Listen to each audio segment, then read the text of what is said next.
بسم الله الرحمن الرحيم تنزيل الكتاب من الله العزيز الحكيم إنا أنزلنا إليك الكتاب بالحق فاعبد الله مخلصا له الدين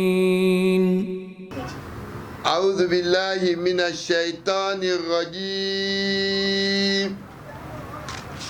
بسم الله الرحمن الرحيم الحمد لله ثم الصلاة والسلام على أشرف المرسلين سيدنا محمد وعلى آله وصحبه وسلم رب اشرح لي صدري ويسر لي أمري واحلل عقدة من لساني يفقهوا قولي صدق الله العظيم.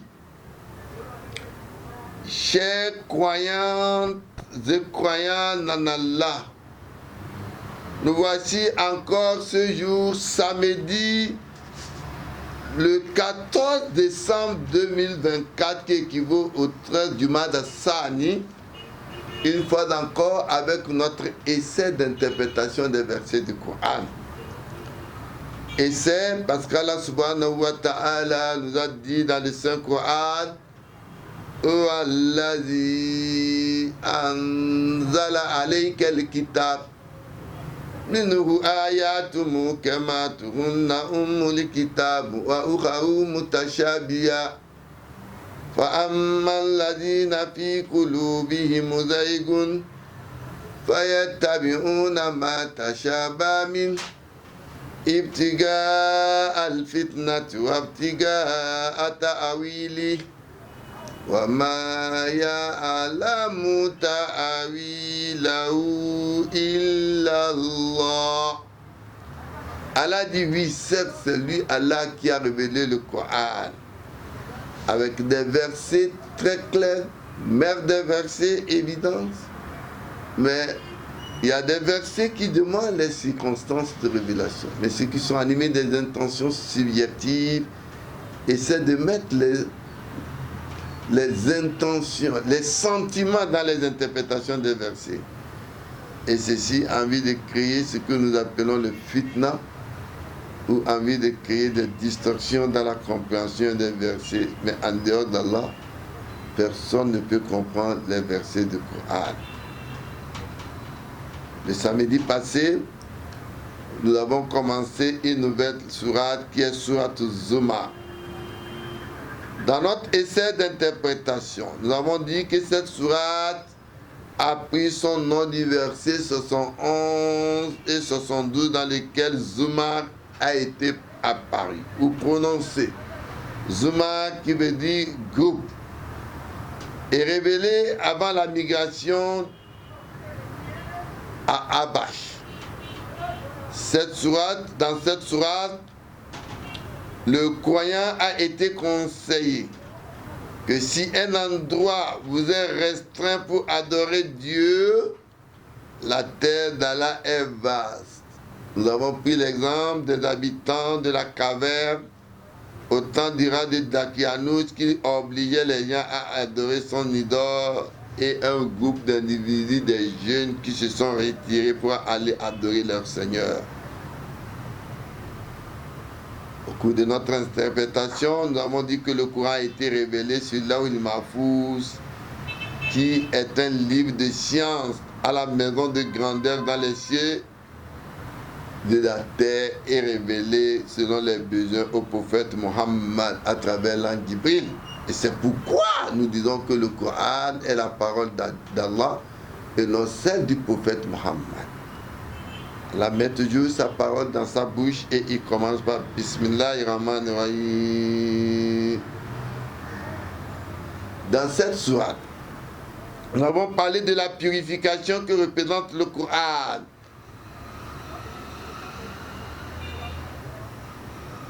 et que cette purification est le fait qu'Allah n'accepte pas une œuvre à moins qu'elle soit faite exclusivement pour sa cause.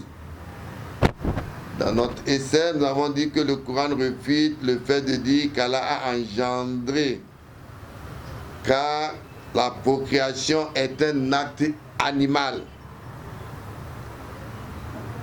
Nous avons évolué dans notre essai pour parler du processus de la création de l'homme, où Allah nous parle de 3 ténèbres que vivra chaque individu avant de venir sur terre. Il y a le ténèbre qui est le ventre de sa mère et la matrice de sa mère et le placenta. Voilà ce que nous avons pu dire en résumé le samedi passé dans Surat Az-Zumar, et par la grâce d'Allah, nous allons continuer avec cette sourate aujourd'hui à partir du verset 16. Allah subhanahu wa ta'ala, à partir du verset 16, nous dit Lahum min fawqihim zulalu minan nari wa min tahatihim zulal Zalika yukhawwifu Allahu bihi ibadah ya ibadi fattakun والذين اجتنبوا الطاغوت أن يعبدوها وأنابوا إلى الله لهم البشرى فبشر عباد الذين يستمعون القول فيتبعون أحسنه أولئك الذين هداهم الله وأولئك هم أولو الألباب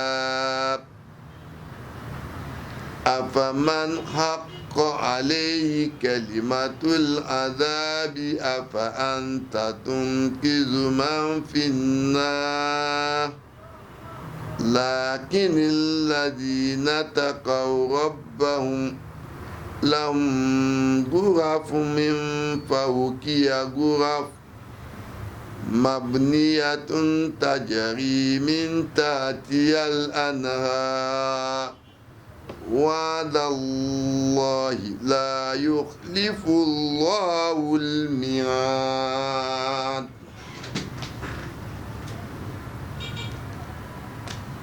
Allah subhanahu wa ta'ala, il nous dit au verset 16, lahum min fawqihim zulal, pour eux dessus d'eux des ombrages de feu, ceux qui ne croient pas, des ombrages aussi au-dessus d'eux, wa min ta'atihim zulal, zalika yukhawwifu Allahu bi ibadah. Voilà dans ce dont Dieu menace ses esclaves. Fattakou. Oh mes serviteurs, mes esclaves, craignez-moi donc. Allah, dans ce verset 16, commence par menacer les gens sur le fait que l'objectif de la création de l'homme est de l'adorer. Et il fait comprendre que ceux qui refusent d'adorer lui, Dieu, qu'ils attendent à son châtiment le jour dernier. Walladina yitanibu taghut an ya'buduha. Et ceux qui écartent les rebelles de peur de les adorer. Il y a des individus, des croyants de Dieu, qui s'écartent de l'adoration des choses créées par Dieu, par leur propre main. Allah dit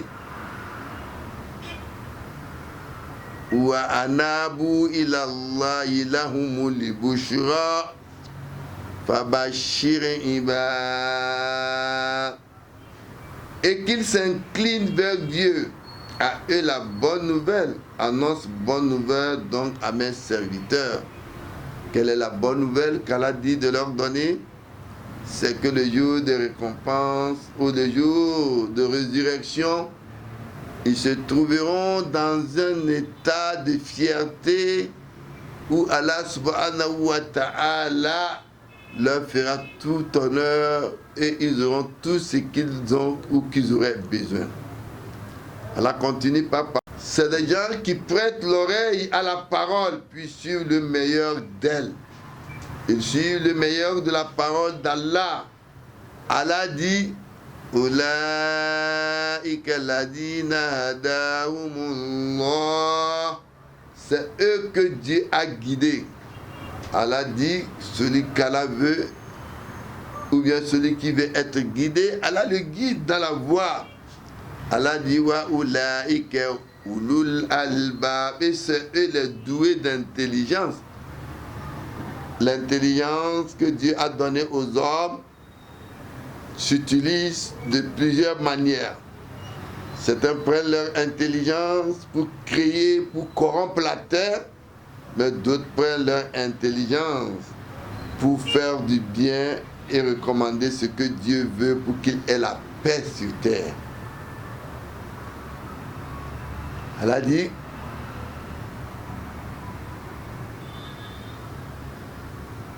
Afa man haqqa alayhi kalimatul azab afa anta tunkizu ma finna. Allah dit eh bien quoi, celui contre qui s'avère la parole du châtiment, quoi, peux-tu sauver celui qui est dans le feu? Car le prophète de l'islam, quand il a envoyé et de ce qui attend ceux qui sont des négateurs, qui ne croient pas en Dieu, il était inquiet pour eux. Allah lui dit, peux-tu sauver donc celui qui est dans le feu, toi le prophète? Ton travail, c'est d'avertir, c'est de dire ce que Dieu leur demande. Allah dit, lakinil ladina taqaw rabbahum lahum ghurufun min fawqiha ghurufun mubniyatun tajri min tahtiha al-anhar. Allah Jalla wa Ala nous parle ici des étages. À ceux qui craignent leur Seigneur, mais les étages à ceux qui craignent leur Seigneur. Au-dessus d'eux, il y a des étages bien bâtis. Et Allah dit, et coulant eau douce d'eau, des ruisseaux. Allah dit, promesse de Dieu. Allah a promis donc à ceux-là qui ont cru des étages. Wa'adallahi la yukhlifullahu al-mi'ad. Allah dit, Dieu ne manque pas au rendez-vous. Les étages dont Allah parle dans le Coran au paradis sont à ceux-là dont Allah dit dans le Saint-Coran Walladina amanu wa amilu solihati lanubawwiyannahum minal jannati ghurfatan tajri min tahtiha al-anhar khalidina fiha ni'ma ajrul amilin. Et quant à ceux qui croient et font œuvre bonne, nous les installerons certes à l'étage dans le paradis. Donc l'étage ou bien le paradis a des étages. Et les étages sous quoi courent des ruisseaux pour y demeurer éternellement, qu'il est délicieux le salaire des ouvriers. Le mot paradis est exprimé ici. Il est plus honorable et confortable d'être logé à l'étage plutôt qu'au rez-de-chaussée de la maison où les chèvres entreront. Allah subhanahu wa ta'ala. Il continue au verset 21. Allah nous dit, Alam tara anna Allah anzala minas samaa'i ma'a fasalakahu yanbi'a fil ard thumma yukhriju bihi zar'an mukhtalifan alwanu thumma yahiju fatarahu musfarra thumma yaj'aluhu khutaman Inna fi dhalika la zikra li ulil albab. Allah demande toujours aux hommes, ne vois-tu pas, oui, du fait descendre du ciel de l'eau? La pluie salvatrice est l'œuvre d'Allah. Allah dit, c'est Allah qui fait pleuvoir. Dans les caractéristiques de divinité d'Allah que l'homme n'a pas, il nous dit, Inna Allah indahu ilmu sa'a wa yunanzilu ligais wa ya'lamu ma fil arham wa ma tadri nafsi madha taksibu gada wa ma tadri nafsi bi ayyi ardin tamut inna Allah alimun khabir. Allah dit ilmu sa'a, la fin du monde fait partie des prérogatives de Dieu. L'homme ne connaît pas quand le monde prendra fin, c'est Dieu lui-même qui connaît cette date. Il nous dit, c'est Allah qui fait pleuvoir la pluie salvatrice. Ce que détient une femme dans sa matrice, dans son ventre. Seul Dieu sait ce qu'il deviendra. Un heureux, un malheureux, un fou, un intelligent. Il y a des connaissances qui sont exclusivement données à Dieu. C'est pourquoi il nous dit, oui, Dieu fait descendre du ciel de l'eau, puis il achemine en source dans la terre. Sans la pluie, nos végétations ne produisent pas et nous ne pourrons pas survivre. Par là, ensuite, il fait sortir une culture aux couleurs diverses. Les couleurs de nos cultures, comme vous voyez, c'est de la terre que nous avons de l'igname. C'est de la terre que nous avons des légumes, laquelle se fane ensuite de sorte que tu la vois jaunie. Ensuite, il la rend sèche, cassante. Voilà bien là vraiment un rappel aux doués d'intelligence. Allah continue dans ces versets et nous dit Afaman sharaha Allahu sadrahu lil Islam فهو على نور من ربه فويل للقاسية قلوبهم من ذكر الله أولئك في ضلال مبين. Allah subhanahu wa ta'ala dit quoi? Celui donc dont Dieu œuvre la poitrine à la soumission, en sorte que le voilà dans une lumière de la part de son Seigneur. Malheur, malheur donc à ceux dont les cœurs sont endurcis contre le rappel de Dieu. Ceux-là sont dans un égarement manifeste. Certains endurcissent leur cœur. Allah dit lam fulubun. Ils ont des cœurs, mais ils n'attendent pas. Ils ont les yeux, ils ne voient pas. Ils ont les oreilles, ils n'entendent pas. Ce n'est pas qu'ils n'entendent pas, mais Allah a mis une maladie dans leur cœur. Allah dit,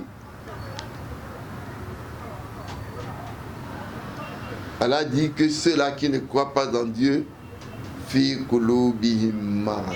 Allah a mis une maladie dans leur cœur. Fazadahumullahu marada. Cette maladie augmentera toujours en eux, car quand ils entendent la parole de Dieu, ce n'est pas qu'ils n'entendent pas, mais cette maladie fait qu'ils n'arrivent pas à recevoir la parole divine. Et Allah continue, Allahu nazzala ahsana al-hadisi kitaban mutashabiha masaniya takshairu minhu juludul ladina yashawna rabbahum ثم تلين جلودهم وقلوبهم إلى ذكر الله ذلك هدى الله يهدي من يشاء ومن يضلل الله فما له من هاد. Allah continue dans ces versets. Il nous dit, Dieu fait descendre le plus beau des récits, un livre bien ressemblant, souvent répété. Le Coran tartila. Répétez dans la lecture le Coran. À quoi frissonnent les peaux de ceux qui redoutent leur Seigneur? quand on lit le Coran, même ceux qui ne croient pas en Dieu, vous trouvez dans leur peau ou un frissonnement par le message de l'astronomie du Saint-Coran. Puis les peaux de leur cœur s'amollissent au rappel de Dieu. Voilà la guidée de Dieu, par là il guide qui il veut, et pour quiconque Dieu est, et pour quiconque Dieu égare, point de guider. Ici, quand Allah parle de livre Prostralmoli, Allah fait référence au Coran, Allah fait référence à Psaume de David, et Allah fait référence au livre qu'il a révélé à Jésus, l'Évangile. Jésus, le prophète bien-aimé de l'islam. Allah continue dans ce verset. Allah dit Afaman yattaqi biwajhihi su'al-azabi yawmal qiyamah wa qila liz-zalimina zuqu ma kuntum taksibun. Allah dit quoi? Celui donc qui au jour de la résurrection se sera protégé de visage de pire châtiment. Et l'on dira aux prévaricateurs, goûtez à ce que vous avez acquis. Allah dit, la yukallifullahu nafsan illa wusaha. Allah n'a pas chargé de fardeau aussi lourd que des gens. Mais le jour de Kiyama, certains vont se trouver dans un endroit où ils seront interrogés. Ils vont s'interroger eux-mêmes. Ma salakakum fi saka. Ils vont s'interroger, on va dire, qu'est-ce qui vous a conduit à cet endroit? Et ils diront, lam nakum minal musallin. Nous n'étions pas de ceux qui adoraient Dieu. La salat, c'est l'adoration, le culte de l'adoration, qui se résume dans la prosternation, comme Jésus nous l'a enseigné dans le livre de Matthieu. Lam nakum minal musallin. On ne faisait pas partie de ceux qui adoraient Dieu. Et que nous rejetons tout ce qui était de Dieu. On n'acceptait pas. Allah, il nous dit كذب الذين من قبلهم فآتاهم العذاب من حيث لا يشعرون. Ceux d'avant, ces gens-là ont crié au mensonge. Le châtiment leur est donc venu d'où ils ne se doutaient pas. Quand Allah veut punir un peuple, il peut amener le châtiment de n'importe où. Il y a les peuples de Noé, de Had et Samoud qui ont subi des bouleversements. Pharaon, c'est des exemples que Dieu nous donne afin de puisse réfléchir et comprendre l'adoration de Dieu. Fa'azakumullahu lihizya fil hayati dunya wa la'azabul akhirah akbar law kanu ya'lamun. Dieu donc a fait goûter l'ignominie dans la vie présente. Le châtiment de l'au-delà cependant est plus grand, certes, s'ils savent ce qui les attend à l'au-delà. وَلَقَدْ ضَرَبْنَا لِلنَّاسِ فِي هَذَا الْقُرْآنِ مِنْ كُلِّ مَثَلٍ لَعَلَّهُمْ يَتَذَكَّرُونَ. Et très certainement, nous avons donc dans ce Coran frappé pour les gens des exemples. Nous avons parlé de plusieurs exemples qu'Allah a frappé aux gens dans le Saint-Coran. Allah nous a parlé des gens qu'Allah a maudits, des gens qu'Allah a terrifiés, des gens qu'Allah a engloutis, des gens qu'Allah a assourdis dans le passé. Et toutes ces choses, des exemples de toutes sortes. Allah dit peut-être se rappellerait-il. Allah dit Qur'anan Arabiyya ghayra dhi iwaj la'allahum yattaqun.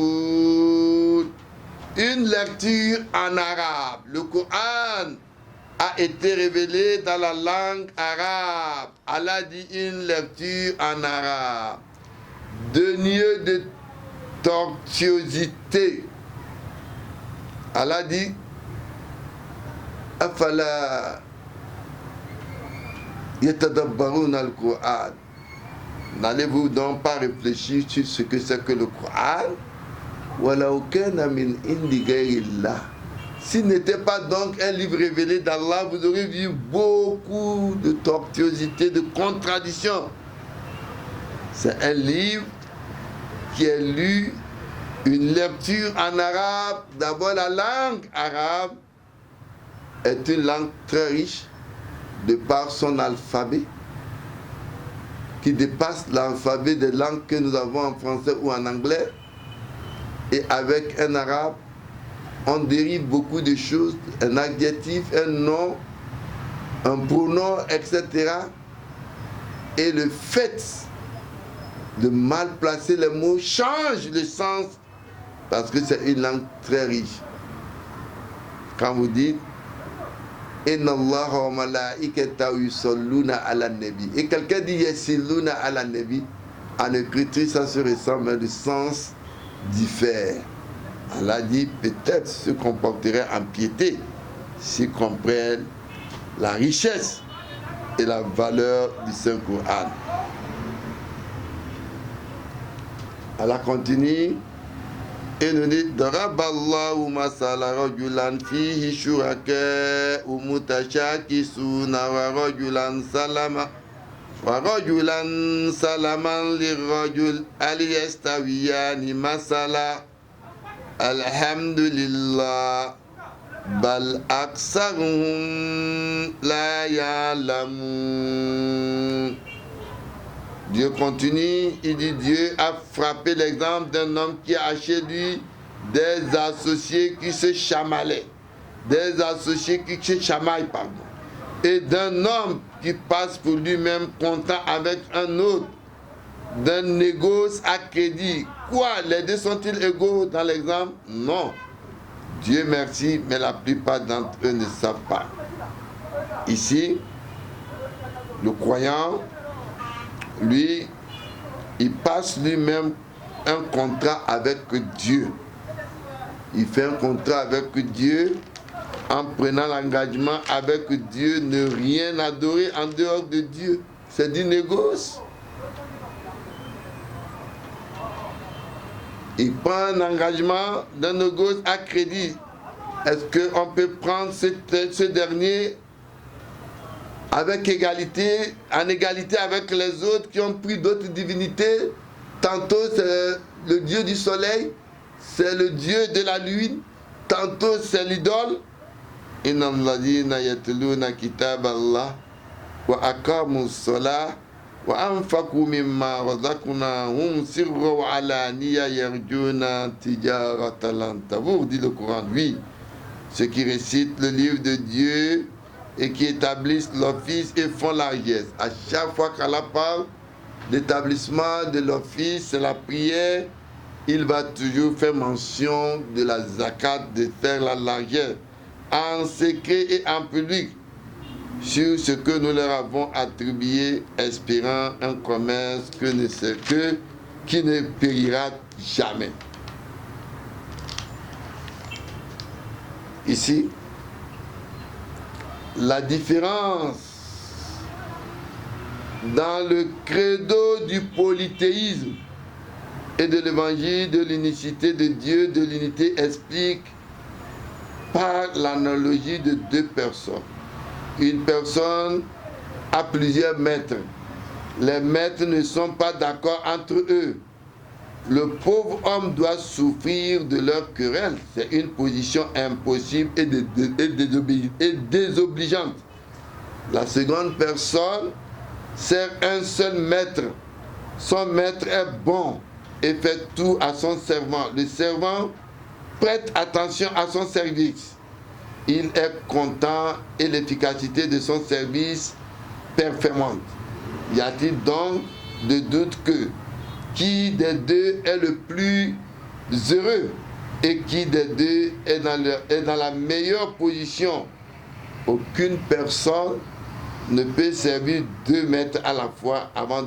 Aucune personne ne peut servir deux avant de parler de plusieurs maîtres. Voilà la situation de l'homme par rapport à la divinité et à Dieu. Et Allah encore évolue en s'adressant au prophète Muhammad. Innaka mayyitun wa innahum mayyitun. En vérité, toi le prophète Muhammad, tu es pour mourir, et aussi en vérité sont pour mourir. Allah nous fait comprendre que la vie n'est pas éternelle. Le prophète va mourir.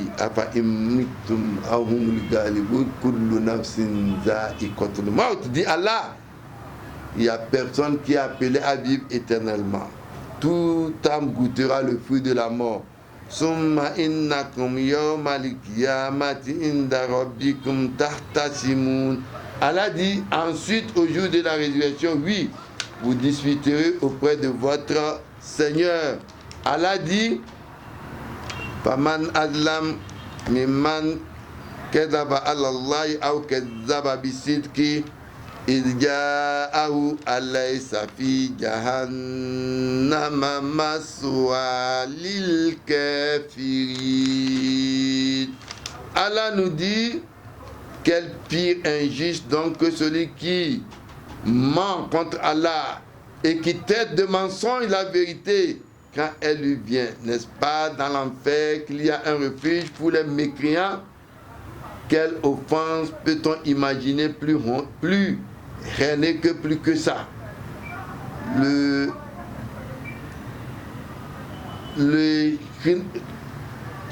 christianisme, par exemple, qui a blasphémé Dieu et qui a blasphémé contre l'Esprit Saint, parlé dans le livre de Matthieu 12, 31 à 32.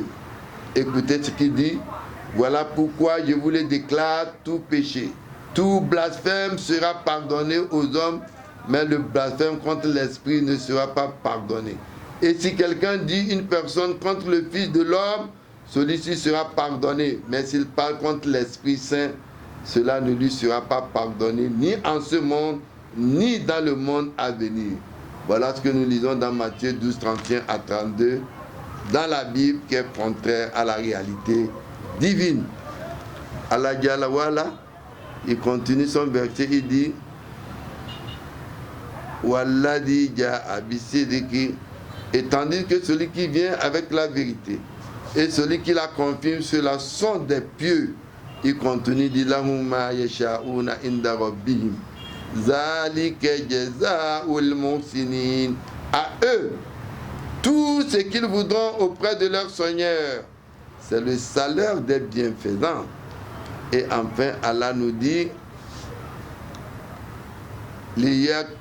liyukaffira Allahu anhum aswa alladhi amilu wa yajziyahum ajrahum bi ahsani alladhi kanu ya'malun, afin que Dieu leur efface les pires de leurs actions et qu'il leur paie leur salaire en fonction des plus belles de leurs actions. C'est sur ce verset où Allah subhanahu wa ta'ala nous dit wa yajziyahum ajrahum bi ahsanil ladhi kanu ya'malun, que notre tafsir de ce jour va s'arrêter. Ce que nous avons pu dire de bien vient d'Allah. Nos manquements sont nos insuffisances. Qu'Allah nous fasse connaître sa science religieuse. Aza wassalamu alaikum wa rahmatullahi wa barakatuh. وقالوا الحمد لله الذي صدقنا وعده وأورثنا الأرض نتبوأ من الجنة حيث نشاء فنعم أجر العاملين. وترى الملائكة حافين من حول العرش يسبحون بحمد ربهم وقضي بينهم بالحق وقيل الحمد لله رب العالمين.